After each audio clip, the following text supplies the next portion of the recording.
Good morning, degenerates, and welcome to another episode of Boring Crypto IO, the place where I read you the boring crypto news every morning, Monday through Friday, just so you don't have to. My name is Not Important, and I'm your host. Let's get straight into it.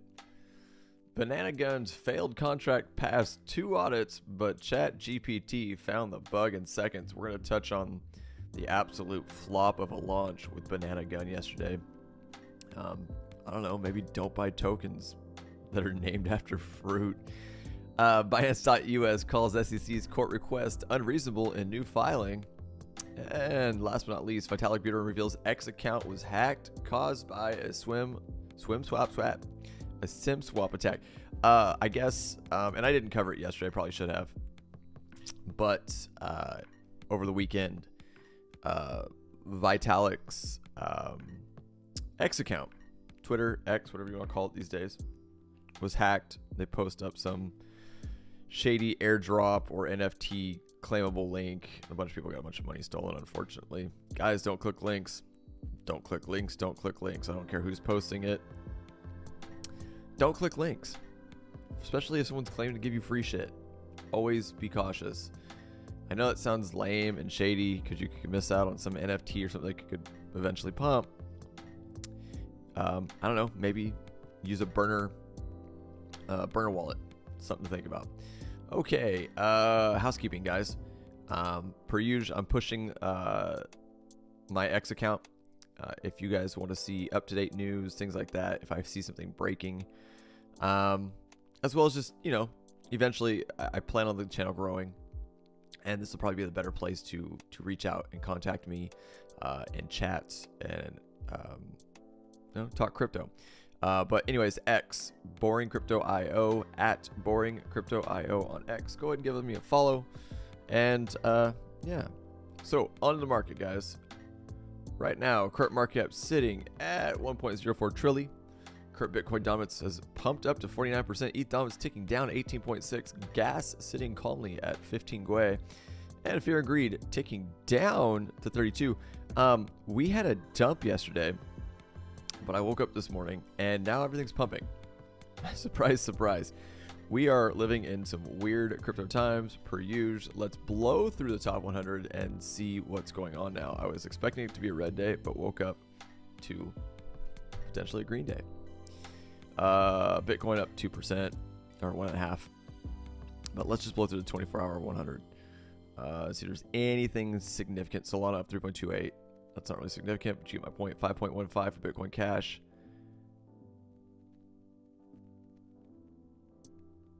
$3.85 for Lido DAO. Lido, Sammy Swanson. 9% for Optimism. Running. Here's what's interesting. The market's been really... Usually when Bitcoin moves, everything moves. Usually when Bitcoin dumps, everything dumps. What's been interesting about this last couple of pumps and dumps is the certain tokens that don't move. Like Ethereum really didn't move that much yesterday, Ethereum and all the altcoins were dumping when Bitcoin was holding, and then Bitcoin dumped.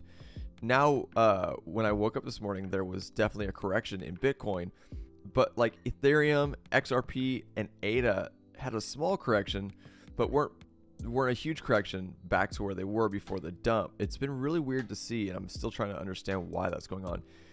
Injective, which I've been loading up on, guys. I've got really big hopes for INJ for this run, sitting at just under 7% up after the dump. Render at 4.94.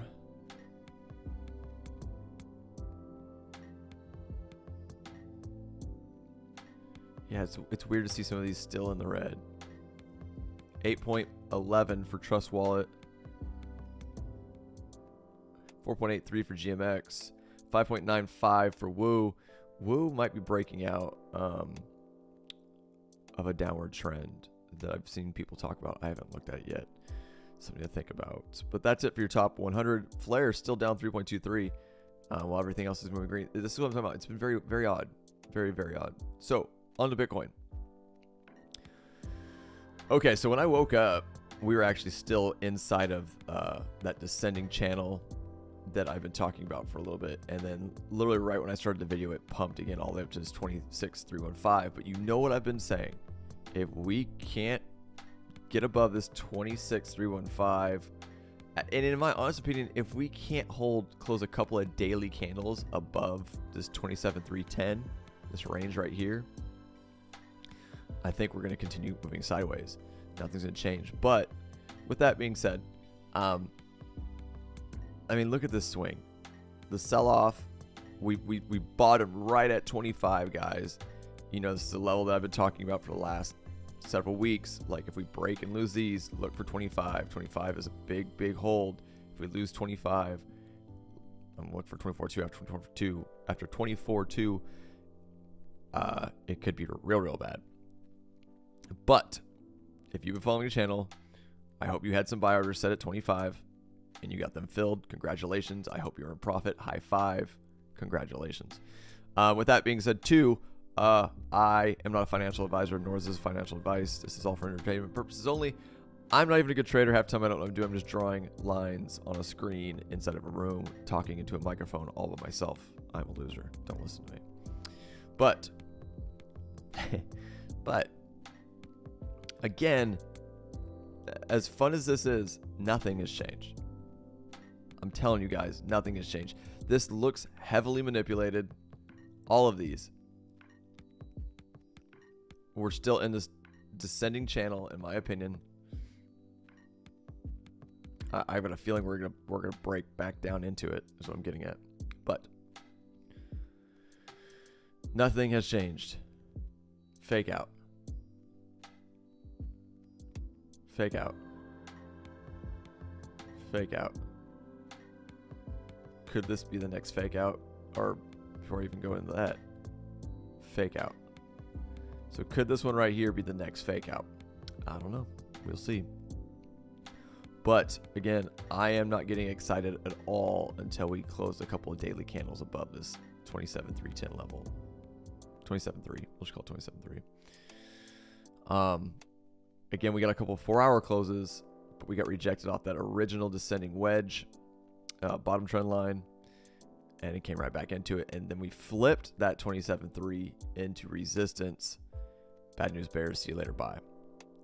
So this is what I'm looking at, guys. In my opinion, nothing has changed.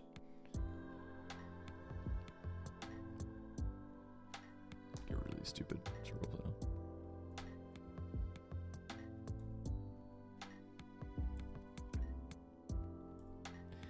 But that's it, guys. Look, my levels, you know them if you've been watching. I know my charts are such a goddamn mess. I need to clean them up, but I don't know how to, because this is how I see things. And to me, it makes sense, and I apologize. But you know my levels. I think we're probably gonna look. Here's a bullish scenario. We roll over, we bounce off the top of either 25,816 or the top descending line of that descending channel. We flip that into support, then hopefully we can continue moving to the upside. That's the only thing I would assume to be bullish at this point.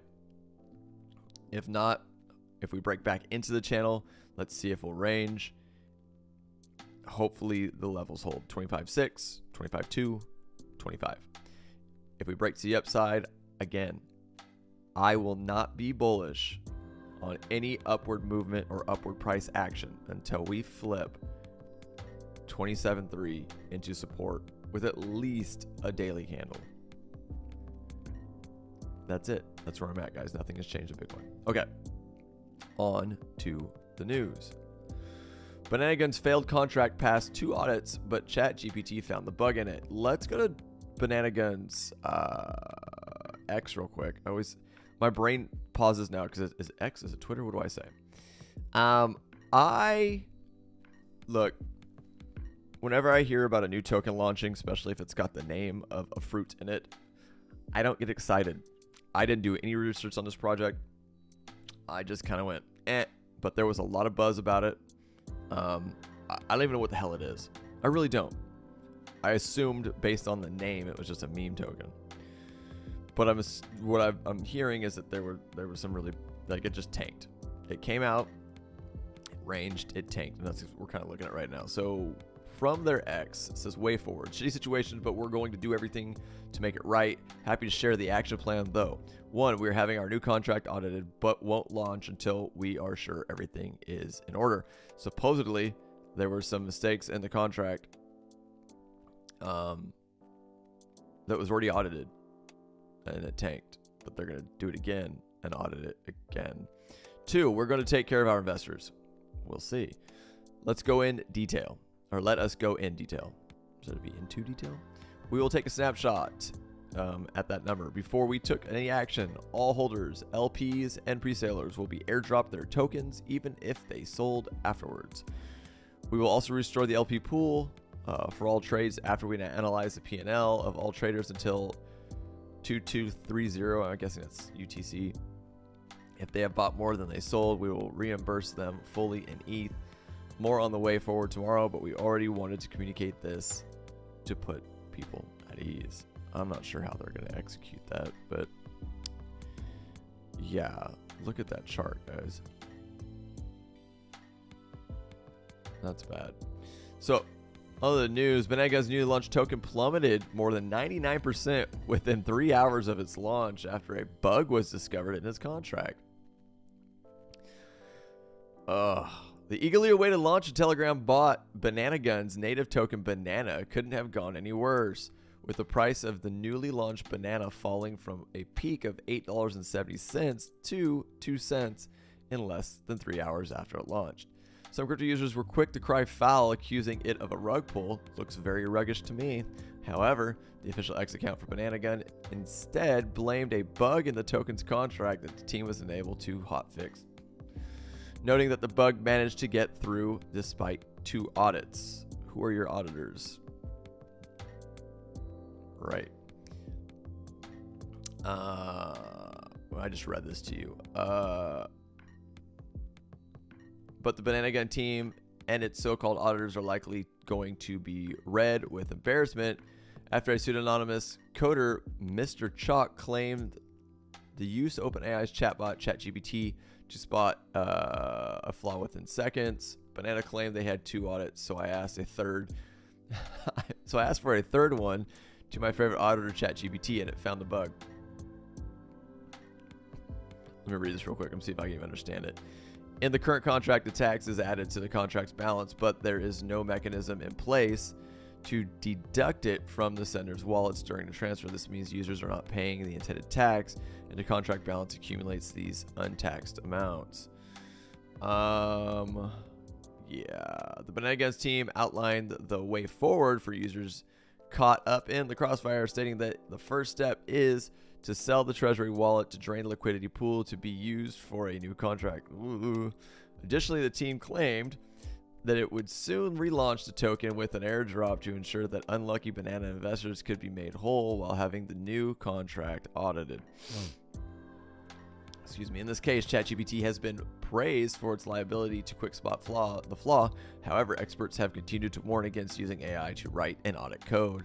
Speaking to Cointelegraph on September 5th, CertiK Chief Security Officer Kang Lee said that ChatGPT and other AI-powered assistants may create more bugs than they identify, which could be catastrophic for amateur coders looking to build their own projects. Banana Gun is one of the newest and more dominant entrants to the Telegram bot trading scene, pioneered by the outsized success of Unibot.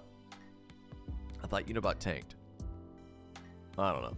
Since Unibot, Telegram bot-enabled trading has witnessed a significant uptick in popularity among degen traders looking to quickly snipe new tokens and hunt airdrops more efficiently.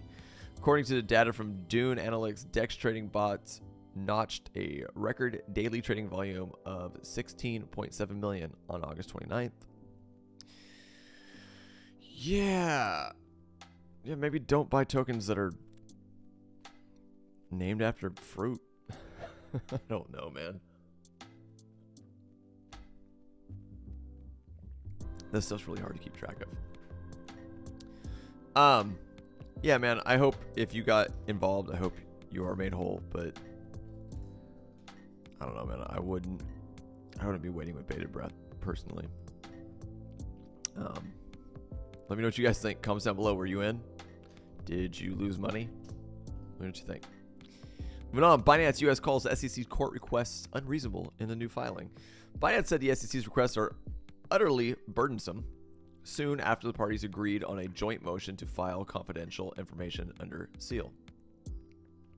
Binance US has responded to the motion to compel and reply by the United States Securities and Exchange Commission, calling most of the SEC's requests unreasonable and unduly burdensome. On September 12th, attorneys for BAM Trading Services, which operates the Binance.US cryptocurrency exchange, filed sealed documents in opposition to the U.S. SEC seeking additional detail from Binance US. Defendants argued that the SEC's request for production and interrogatories are overly broad, unduly burdensome, and beyond the scope of consent order. BAM attorneys claim that the SEC demand for certainty, as well as requests for depositions of BAM CEO Brian Schroeder and Chief Financial Officer Jasmine Lee, were unreasonable. BAM attorneys stated that the SEC's motion does not identify any evidence that Schroeder and Lee are involved in the day-to-day management details concerning the custody and transfer of customer assets at Binance US. BAM's CEO and CFO have no unique knowledge regarding facts relevant to the limited topics identified in the consent order's expedited discovery provision. The lawyer said. The attorney also said that BAM has offered many other witnesses who have more insights about BAM's operations, including BAM Chief Information Security Officer Eric Kellogg. The lawyers noted the burden imposed by these depositions far outweighs the potential benefit, and the discovery sought is disproportionate to the needs contemplated by the consent order. The attorneys also argued that the SEC still has no evidence to support its unsubstantiated allegations, implying that customer assets have somehow been diverted. According to the defendants, the SEC allegations that form its cross motion to compel are misleading and mistaken. All this lawyer speak is really confusing for me. Like, I read it and I'm like, none of this is soaking in. So if you know what any of this means, by all means, let me know in the comments below. There's also a complete disconnect between the SEC's overbroad and abusive approach and the limited expedited discovery to which the regulators agreed in the consent order, the lawyer said. BAM's response came shortly after the SEC and Binance agreed on a protective motion, which requires parties to file confidential information under seal. The plaintiff and the defendant submitted the joint motion on September 11th, pledging to file confidential and non-public information as protected materials, restricting access to parties such as the judge, attorneys, plaintiffs, and defendants. Right. Yeah, I don't know. I don't get it. Let me know what you guys think. Comments down below. And last but not least, Vitalik Buterin reveals X account was hacked caused by SIM swap attack. This, if I remember correctly, is exactly what happened to Ben Armstrong, formerly of BitBoy Crypto, which leads me to believe it was an inside job. That's some scary shit, man. That you can't even have a phone without people finding out and then hacking your shit. People find out who you are. All right, the Ethereum co-founder has regained control of his T-Mobile account. He has a fucking T-Mobile account? A very wealthy man has a T-Mobile account. I don't know if it would matter, but usually T-Mobile is like, you know, the cheaper on the spectrum, if I remember correctly. I don't know. Confirming that a SIM swap attack resulted in the hack of his X account. Ethereum co-founder Vitalik Buterin has confirmed that the recent hack of his X account was a result of a SIM swap attack. SIM swap. God, I don't know why I keep doing that. SIM swap attack. It's a tongue twister, y'all. Speaking on decentralized social media networks, Farcaster on September 12th, Buterin said that he has finally recovered his T-Mobile account after the hacker managed to gain control of it via SIM swap attack. Yes, it was a SIM swap, meaning that someone socially engineered T-Mobile itself to take over my phone number. The Ethereum co-founder added some lessons and learnings from his experience with X. Finally got back my T-Mobile account. Yes, it was a SIM swap, meaning blah, blah, blah. We just read that. A phone number is sufficient to password reset. A phone number is sufficient to password reset a Twitter account, even if not used as 2FA, he said, adding that users can completely remove a phone from Twitter. I'd seen the phone numbers I'd seen the phone numbers are insecure, don't authenticate with them advice before, but did not realize this. On September 9th, Buterin's X account was taken over by scammers who posted a fake NFT giveaway. That's what it was. It was an NFT giveaway, prompting users to click a malicious link, which resulted in victims collectively losing over $691,000. On September 10th, Ethereum developer Tim Biko strongly recommended removing phone numbers from X accounts and having 2FA enabled. Seems like a no-brainer to have this default on, or to default turn it on when an account reaches, say, 10,000 followers, he said to platform owner Elon Musk. I don't know. Yeah, maybe. A swim swap. I'm just a lispy, tongue-twisted person today. A SIM swap or SIM jacking attack is a technique used by hackers to gain control of a victim's mobile phone. With control of the number of scammers, with control of the number, scammers can use two-factor authentication, 2FA, to access social media, bank, and crypto accounts. Ugh. It is not the first time T-Mobile has been involved in this type of attack vector. In 2020, the telecoms giant was sued for allegedly enabling the theft of $8.7 million worth of crypto in a series of SIM swap attacks. It's an inside job, man. People working there. Yeah, shady shit. T-Mobile was also sued again in February 2021 when a customer lost $450,000 in Bitcoin in another SIM swap attack. Article updated, including contents from Tim Biko. Yeah. I hope I never become important enough that something like this happens to me. I try to stay pseudo-anonymous, I guess. Has this ever happened to any of you guys? Let me know, comments down below. Outside of that, that is what I've got. Let's look at Bitcoin one last time. And banging our heads on 26.3, guys. It's rough resistance. Super rough. But at least we're made whole after yesterday. That's all I can say. All right, that's it. That's all I got, guys. If you do enjoy the content I provide here for you every morning on Boring Crypto IO, please by all means subscribe to the channel. Turn on the bell for notifications. Watch the videos. Please share the videos on all your social platforms. And above anything, if you do anything for this channel, if you want crypto to grow, please like the videos so they will push the videos out to more people, exposing not only my channel, that is a selfish push, I get it, but crypto. Major adoption. Let's move. Let's blow up. I'll see you guys bright and early tomorrow morning. I am out of here.